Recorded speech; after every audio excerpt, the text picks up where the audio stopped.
The invitation arrived on thick cardstock, embossed with gold lettering. Sacred Heart Medical Center cordially invites you to the grand opening of the Chin Cardiovascular Innovation Center. Saturday, April 15, 2 p.m. Light refreshments will be served. I held it in my hands, running my thumb over the raised letters of my own name. My name. On a building that would save thousands of lives over the coming decades. My phone rang. "Jennifer, darling, I have the most wonderful news," she said before I could even say hello. "My garden club is getting a private tour of that new heart center at Sacred Heart. You know, the one everyone's been talking about? Some wealthy donor built it. April 15th at 2 o'clock. I looked down at the invitation in my hand. "That's nice, Mom. I was thinking maybe you could join us. You work at the hospital, don't you? Maybe you could explain all the medical equipment to the ladies. Make yourself useful." I closed my eyes. "I work at a hospital, yes. Well, perfect. Oh, and wear something nice. These are important women. Patricia Holbrook will be there. Her husband owns 3 car dealerships. And Susan Chin. No relation to you, obviously, she married very well. I don't want you embarrassing me in your usual scrubs or whatever." "I'll see if I'm available," I said. "Oh, don't be silly. What could you possibly have scheduled that's more important than supporting your mother? Your brother always makes time for family events, and he's a vice president at Anderson Consulting. A real executive. But I suppose you're busy doing, what is it you do again? Something with charities." "Something like that," I said quietly. "Well, anyway, 2 o'clock sharp. Don't be late." She hung up before I could respond. I set down the phone and looked around my office. Chief of Cardiothoracic Surgery, the nameplate on my desk read. The walls were covered with diplomas: Johns Hopkins Medical School, Stanford Residency, fellowships in cardiac surgery and transplantation. Certificates of achievement from the American College of Surgeons. Published papers in the New England Journal of Medicine, The Lancet, JAMA Cardiology. And in the corner, framed but facing the wall where I wouldn't have to look at it every day, the Forbes 40 Under 40 feature from 2 years ago. Dr. Jennifer Chin, the heart surgeon revolutionizing cardiac care. My mother had never seen any of it. Not because I'd hidden it from her, though I suppose I hadn't exactly advertised it either, but because she'd never asked. Never shown any interest in my work beyond dismissive comments about playing doctor, or still in school at 35. My younger brother, David, had graduated with a business degree from a state school and landed a middle management job at a consulting firm. Vice President of Regional Operations, his title read, though I knew from mutual acquaintances that he managed a team of 12 people and spent most of his time creating PowerPoint presentations. Mom treated him like he'd cured cancer. I had actually saved 2,847 lives over the course of my career. I kept count the way some surgeons do, a tally of hearts restarted, valves replaced, arteries bypassed. I'd pioneered a new technique for mitral valve repair that had been adopted by cardiac centers worldwide. I'd donated $15 million of my own money, earned through speaking fees, consulting, and shrewd investments in medical technology startups, to build a state-of-the-art cardiac center. Mom thought I worked in a hospital gift shop or something. The worst part was that I'd let her think it. Every time she'd asked what I did, I'd given vague answers. "I work at Sacred Heart. I'm in healthcare. I do cardiac stuff." She'd fill in the blanks herself, always assuming the least impressive option, and I'd never corrected her. Maybe I wanted to see if she'd be proud of me anyway. If she'd love me without the validation of success. If I was more to her than just a disappointment compared to David. The answer over 15 years had been a resounding no. My assistant, Maria, knocked on the open door. "Dr. Chin? Your 2 o'clock consult is here. Mr. Patterson, the triple bypass." "Thanks, Maria. Send him in." I stood, smoothing my white coat. "Oh, and Maria? My mother's garden club is touring the new center on Saturday. Can you make sure I'm visible?" She raised an eyebrow. "Your mother doesn't know, does she?" "Know what?" "That you're Dr. Jennifer Chin. The Dr. Jennifer Chin." She gestured around the office. "Chief of Surgery. Major donor. The woman whose name is literally on the building." "It's never come up," I said.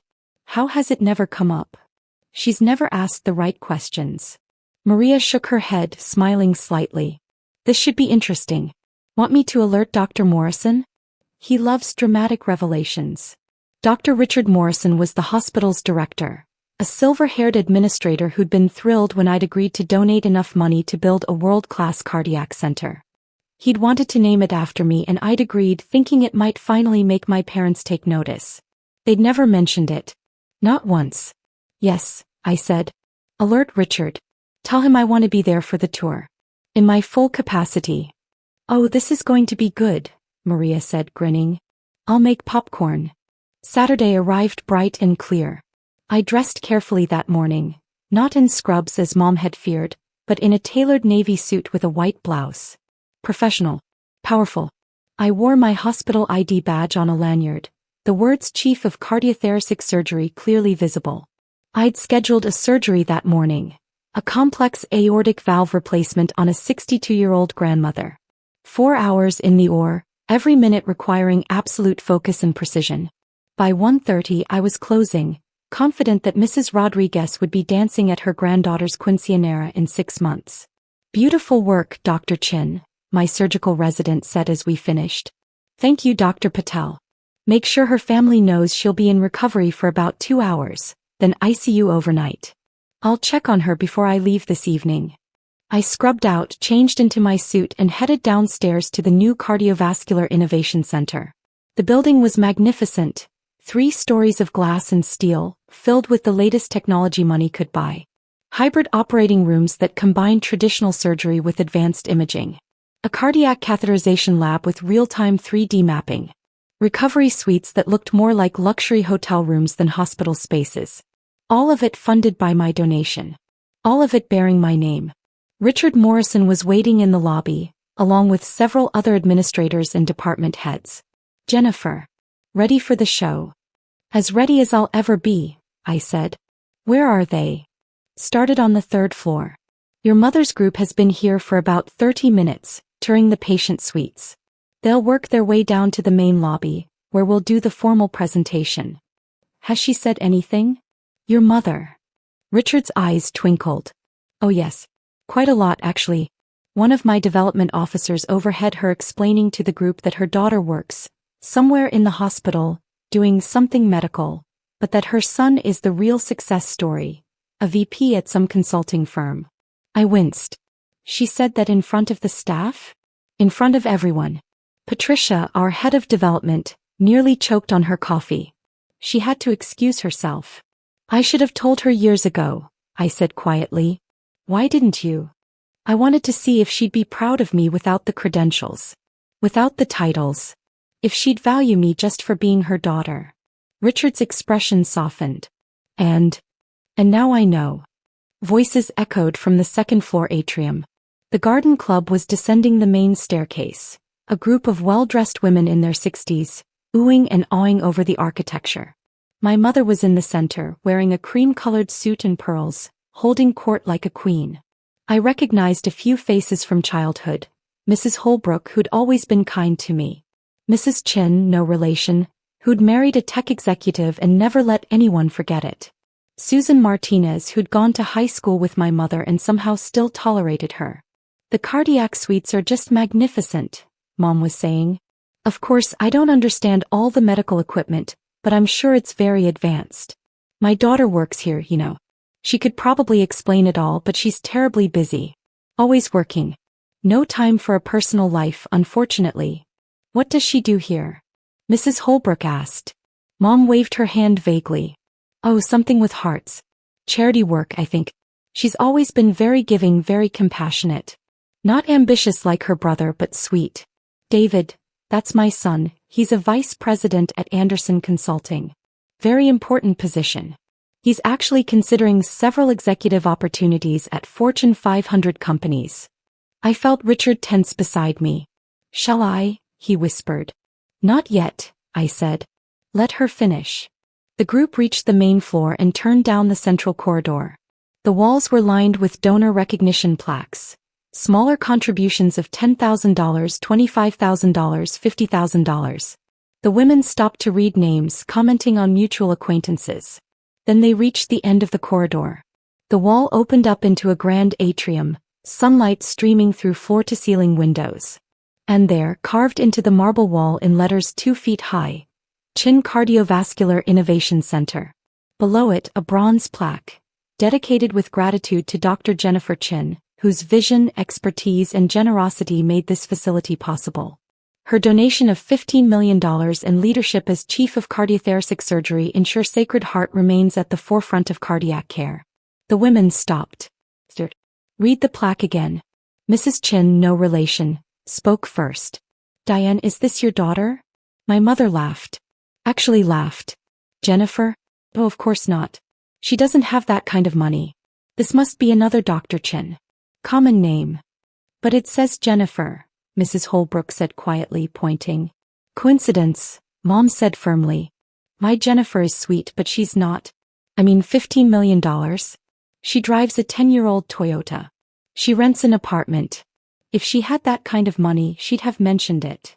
Would she? Mrs. Martinez asked, her tone pointed. Mom's smile faltered. Well, yes. Of course. We're very close. She tells me everything. I stepped forward from where I'd been standing in the lobby entrance.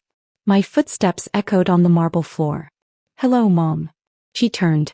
Her eyes widened when she saw my suit, my badge, the professional authority in my bearing. Jennifer, what are you doing here? I thought you were working today. I said. Just finished a 4-hour aortic valve replacement. Went perfectly. Mrs. Rodriguez should make a full recovery. The Garden Club women looked between us, confusion and dawning realization crossing their faces. We performed surgery? Mom said weakly. I'm a cardiac surgeon, I said simply. Chief of Cardiothoracic Surgery, actually. I've been chief for 3 years. Richard Morrison stepped forward, extending his hand to my mother. Mrs. Chin, I'm Dr. Richard Morrison, hospital director. You must be so proud of your daughter. She's one of the most accomplished cardiac surgeons in the country. We're honored to have her here at Sacred Heart. Mom shook his hand automatically, her expression blank. Yes. Of course. And this generous donation, Richard continued, gesturing to the plaque. $15 million to build this center. Combined with Dr. Chen's surgical expertise and her innovations in minimally invasive cardiac procedures, Sacred Heart is now a destination hospital for cardiac care. Patients come from across the country to be treated by your daughter. 15 million, Mom repeated faintly. The plaque doesn't mention her other contributions, Richard said, warming to his subject. He was enjoying this, I realized. Dr. Chin also funded our cardiac research fellowship program. Another 5 million. She's on the board of directors. She's published 47 papers in peer-reviewed journals. She's trained over 60 cardiac surgeons, many of whom now lead programs at other major hospitals. Mrs. Holbrook beamed. Diane, this is wonderful. Why didn't you tell us your daughter was Dr. Jennifer Chin?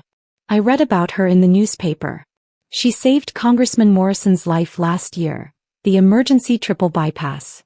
That was you. Mrs. Chin asked me, her tone completely different now. Respectful. Impressed. Yes, I said simply. And the new pediatric cardiac program? Mrs. Martinez added. The one that's been in the news? That saves babies with congenital heart defects. Dr. Chin founded that program, Richard said. She performs the surgeries herself. 17 successful infant cardiac repairs this year alone. 0 mortality rate. The women stared at me with open admiration. My mother stared at me like she'd never seen me before. I don't understand, Mom said, her voice barely above a whisper. Why didn't you tell me? I did tell you, I said gently. You asked what I did and I said I worked at Sacred Heart. You asked what kind of work and I said cardiac surgery. He just assumed it was something small. Something unimportant. But, $15 million. Where did you get that kind of money? I'm a highly specialized surgeon, I said. I consult for medical device companies. I've developed surgical techniques that are licensed internationally. I give lectures at medical conferences worldwide. I've made good investments. I live modestly because I don't need much, and I'd rather invest in healthcare than luxury cars. Your apartment, Mom said. You said you were renting. I own a condo in Pacific Heights, I said. It's rented out. The apartment I live in is closer to the hospital so I can respond to emergencies quickly. Cardiac surgery doesn't keep business hours. Mrs. Holbrook touched my mother's arm. Diane, you must be incredibly proud. My mother's face crumpled. Not with pride. With shame. I should have known, she whispered. I should have asked. I should have. Oh God, Jennifer. What have I done? The other women exchanged uncomfortable glances. This had gone from a pleasant tour to a family drama very quickly. Richard, bless him, smoothly intervened. Ladies, if you'll follow me, I'd like to show you our hybrid operating room. It's one of only 12 in the country with this particular imaging technology. Dr. Chen, would you do the honors? I led them through the center, explaining the technology in terms they could understand. Showing them the operating rooms where I'd performed over 2,800 successful surgeries. The ICU where my patients recovered under the watchful care of nurses I'd personally trained. The research labs where we were developing new treatments for heart disease. My mother didn't say a word. She just followed, her face pale, her usual confidence completely shattered. When the tour ended, the other women thanked me profusely, asked for business cards, which I didn't have. Maria would get some calls on Monday though, and promised to spread the word about Sacred Heart's incredible cardiac program. Only my mother remained in the lobby as the others headed to their cars. Jennifer, she said. Can we talk? I have to check on Mrs. Rodriguez, I said. I post-op patient. Please. Just 5 minutes. I nodded and led her to a quiet consultation room. We sat across from each other the same way I'd sat with hundreds of families, delivering news both good and bad. I'm sorry, Mom said immediately. I'm so sorry. I didn't know. I should have known, but I didn't know. You didn't want to know, I said quietly. Every time I tried to tell you about my work, you changed the subject. You'd ask one question and then start talking about David's latest promotion or achievement. You made assumptions about my life and never bothered to verify them. I was wrong, she said, tears streaming down her face now. I was so wrong. I thought because you weren't like David, because you weren't loud and confident and always talking about your success, that you must not be successful. I thought quiet meant failing. Quiet meant focused, I said. I didn't talk about my work because I was too busy doing it. Saving lives. Building a career. Making a difference. And David, she asked weakly. I could have been cruel. I could have told her that David's vice presidency was a middle management position, that his team was small, that his salary was less than my malpractice insurance premium. But I didn't. David is successful too, I said. In his own way. He's good at his job. But you built him into something he's not because you needed one of your children to be impressive. You needed someone to brag about to your friends. That's not fair, she protested weakly. Isn't it? How many times have you introduced David as a VP? How many times have you mentioned his accomplishments to your garden club? And how did you introduce me today? Something with charities. Not ambitious like her brother. Sweet but busy. She flinched with each quote. I heard you, Mom. In the corridor. Telling your friends that I couldn't possibly be the Dr. Chen who donated $15 million. That I didn't have that kind of money. That it must be a coincidence. I didn't mean. You laughed, I said, my voice breaking slightly despite my effort to stay composed. You laughed at the idea that I could be successful enough to afford this. Your own daughter, and you laughed. She buried her face in her hands, shoulders shaking with sobs. I should have felt satisfied. Vindicated. This was the moment I'd imagined, the moment when she'd realize what she'd missed, what she'd dismissed. Dad, I just felt tired.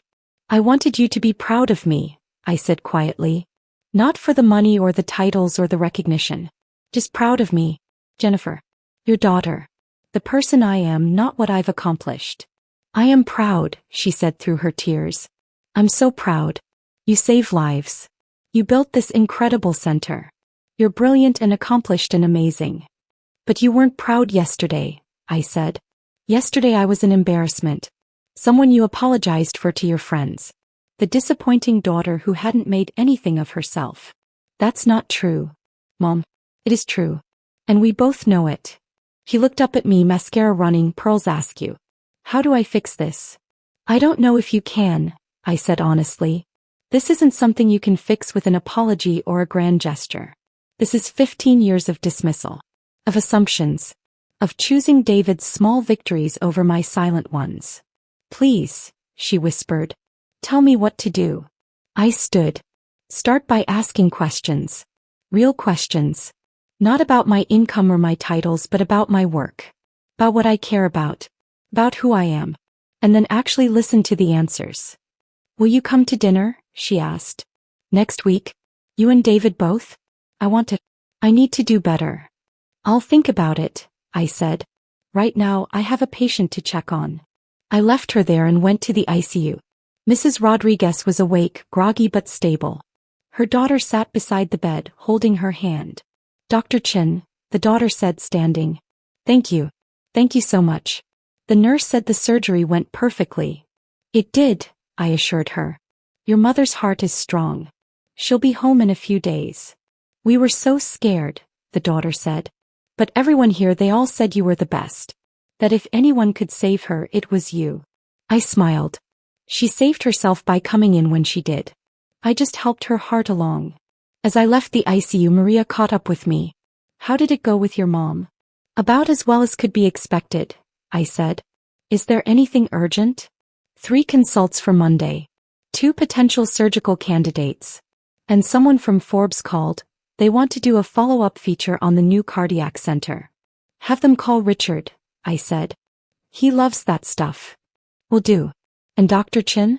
For what it's worth, your mom's garden club friends have been calling all afternoon. Apparently the word is spreading. You're going to be the talk of the Pacific Heights social circuit. Great, I said dryly. Just what I always wanted. But Maria smiled. Maybe now your mom will stop introducing you as something with charities. Maybe, I said. That evening I sat in my small apartment near the hospital looking out at the city lights. My phone buzzed with texts.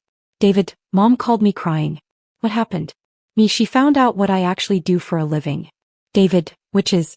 I sent him a link to the Sacred Heart website, specifically the page about the Chin Cardiovascular Innovation Center. 3 dots appeared. Disappeared. Appeared again. David, holy shit. You're that Dr. Chin? The one everyone's been talking about? Me, yes. David, why didn't you tell us? Me, I tried. You weren't listening. More dots. Then, David, I'm sorry. I had no idea. I thought you were like a nurse or something. Maybe a physician's assistant. Me, I know what you thought. David, for what it's worth, this is incredible. What you've built. What you've accomplished. I'm really proud of you, sis. I stared at the message. Was he proud? Or was he just recalibrating now that he knew I was more successful than him? Me, thanks. How's Anderson? David, good. Busy. Nothing like saving lives, obviously. That's amazing what you do. Me, you do good work too. David, yeah, but I'm not you. The next text came 5 minutes later. David, Mom wants to have dinner. Both of us. Next Saturday. Will you come? Me, I'll think about it. I didn't commit. I wasn't ready. Part of me wanted to punish them, to let them sit with the discomfort of realizing they'd dismissed me for 15 years. Part of me wanted to be the bigger person to forgive and move forward. Mostly I was just exhausted. On Monday the hospital was buzzing. Apparently my mother's garden club had spread the word, and suddenly everyone in San Francisco society knew that Dr. Jennifer Chin, the cardiac surgeon they'd read about in the news, was Diane Chen's daughter. The daughter Diane had never mentioned.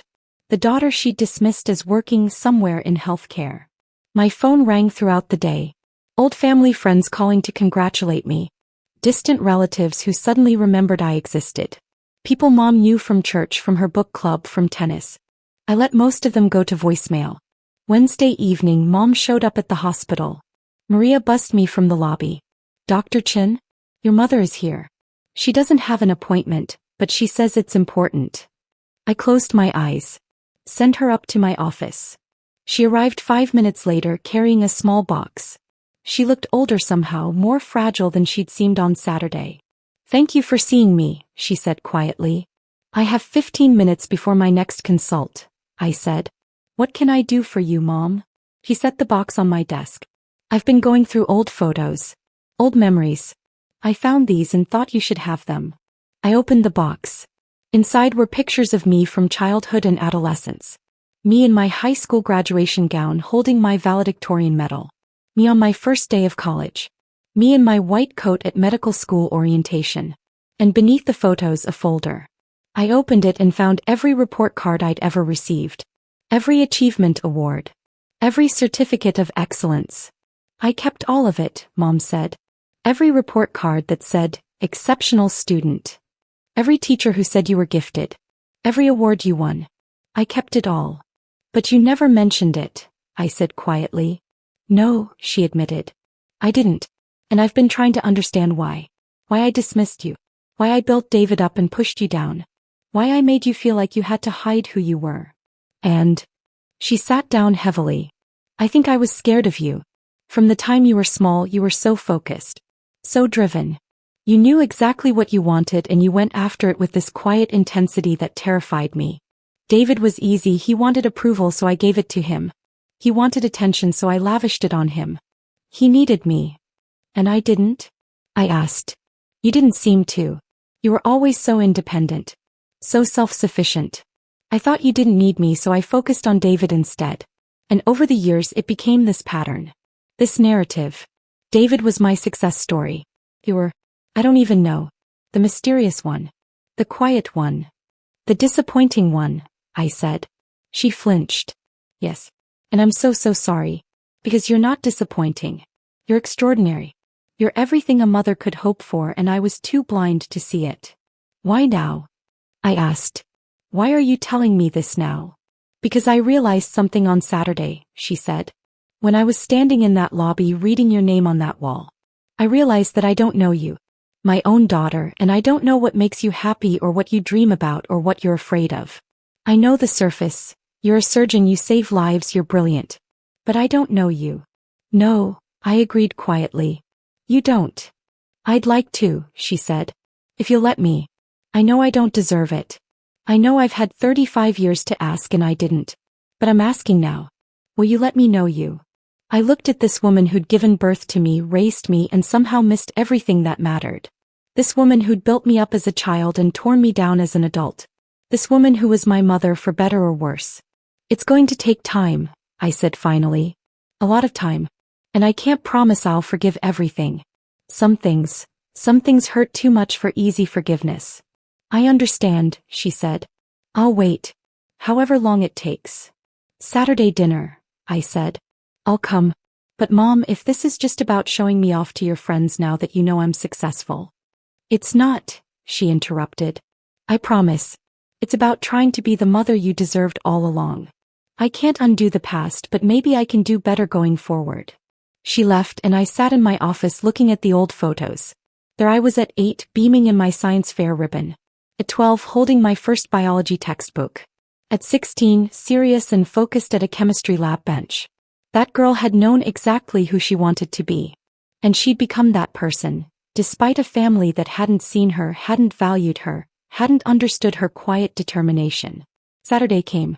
I drove to my parents' house in Pacific Heights. The house I'd grown up in but never quite felt like home. David's car was already in the driveway. A BMW, least I knew because he'd told everyone about it. I parked my Toyota and walked to the door. Before I could knock, it swung open. Jennifer, Dad said. He'd been quiet through all of this, letting Mom do the talking. Come in. The dining room table was set simply. No fancy china, no ostentatious display.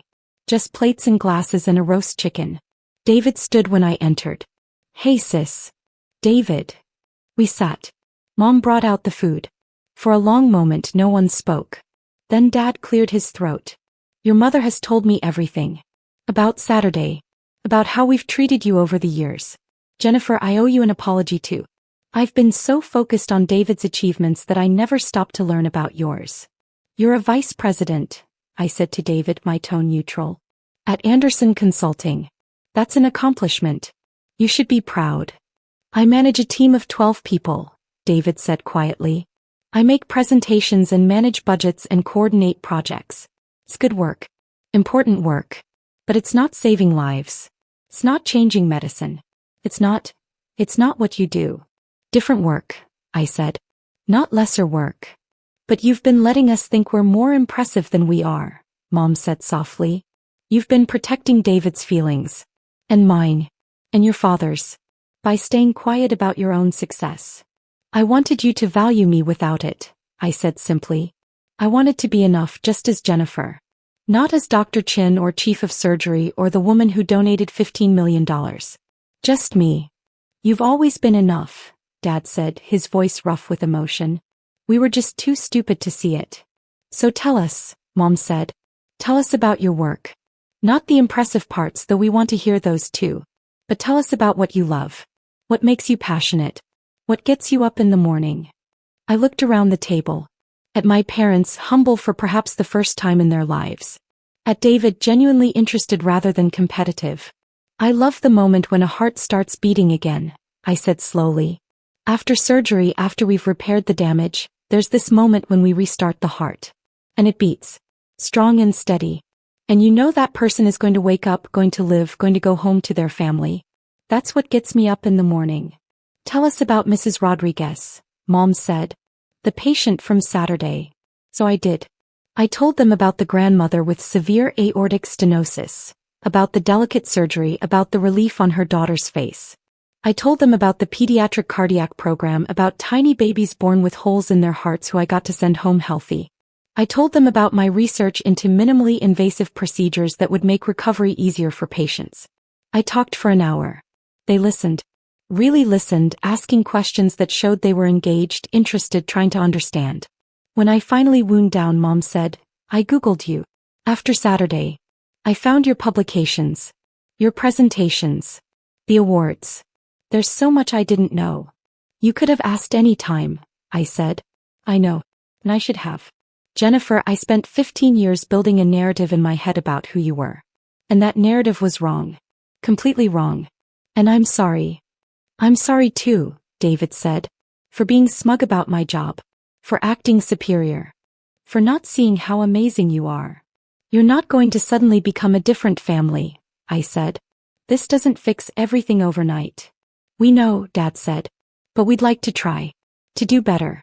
To actually know you. I looked at them, really looked at them. Flawed people who'd made terrible assumptions. Who'd hurt me through neglect and dismissal. But also people who were, at least in this moment, genuinely trying. Hey, I said. We can try. The dinner ended around 9. As I was leaving, David walked me to my car. I called Anderson on Monday, he said. Told them I needed to scale back my hours. I've been working 60-hour weeks trying to prove something, but I don't even know what. Trying to impress Mom and Dad, I guess. You don't need to prove anything, I said. Neither did you, he pointed out. But we both spent years trying anyway. Fair point. I'm proud of you, he said. Really proud. And I'm sorry it took me this long to say it. I'm proud of you too, I said. You're good at what you do. You make people's businesses run better. That matters. Not as much as saving lives. Different impact, I said. Not lesser impact.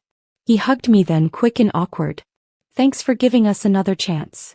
I drove home thinking about second chances. About families and flaws and the complicated calculus of forgiveness. About whether people could really change or if they just learned to perform change convincingly.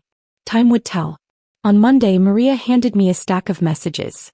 Your mother called 3 times. Just to chat, she said. And someone from the San Francisco Chronicle wants to interview you about the cardiac center. And Mrs. Rodriguez's daughter sent flowers. I looked at the messages, at the evidence of a life well lived despite a family that hadn't seen it. Call the Chronicle back, I said. Schedule the interview. And call my mother. Tell her I'll call her tonight after rounds. Really? Maria asked, surprised. Really, I said. We're trying something new. Actually talking to each other. How progressive, Maria said dryly. I laughed and went to see my patients. Mrs. Rodriguez was being discharged, healthy and strong. A new admission needed an emergency bypass. A post-op patient was recovering beautifully. Lives saved. Hearts healed. Work that mattered. And now, finally, a family who might actually understand that. It wasn't forgiveness. Not yet. But it was a start. And sometimes a start is enough.